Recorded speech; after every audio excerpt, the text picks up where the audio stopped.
How often should you go back to visit? So you're probably going to plan on at least 3 trips is what I generally tell our couples. Okay. So and at what stage? So you're going to want to start in the beginning, and that's going to be to look at venues. That's going to be usually your first trip. You're going to want to look at venues, maybe talk to, a photographer or something like that. Usually at this point you've probably already hired a planner, or if not, this could be a good time to talk to a planner if you're interested in that. And then you're going to need one probably somewhere in the middle, and that's going to be for those tastings that I mentioned. So catering tasting, cake tasting, maybe you do a flower or design meeting type thing in this meeting as well. In this trip. Apple hasn't made a product for you to taste food remotely yet. Not yet. It's probably coming. It probably is. It probably is.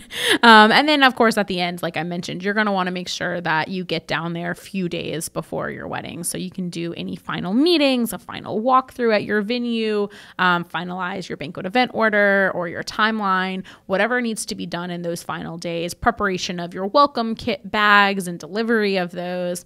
So you're probably going to want to get down there, like I mentioned, probably Wednesday, maybe Thursday morning before the wedding. So, assuming a Saturday wedding. So that gives you about 3 days and 3 days in market. And not to mention just to get things done, but just like your own anxiety and stress and things like that. It'll kind of ease that tension, I would think. Yeah. And just to kind of be there. That's kind of true whether you're getting married in your own, locally or not, quite frankly. A lot of couples, usually Wednesday, Thursday morning is their last day at work because you have last minute things to do. You have family arriving, you have friends arriving. You want to make sure that you can kind of relax and enjoy a little bit, and take care of those final things and not be dealing with all the stress at work when you're totally distracted. Yeah. Your employer is probably like, go ahead.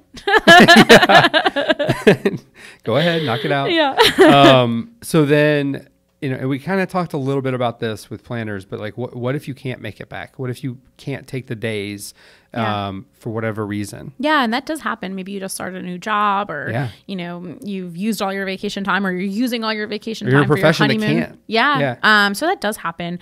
I think making sure you have a point of contact on the ground, whether that's a planner, a mom, a friend, whoever that can go to these types of meetings for you.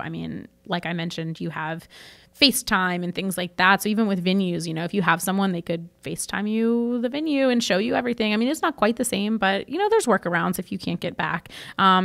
Maybe you have mom or maid of honor who's local and who you really, really trust to do your catering tasting for you or cake tasting.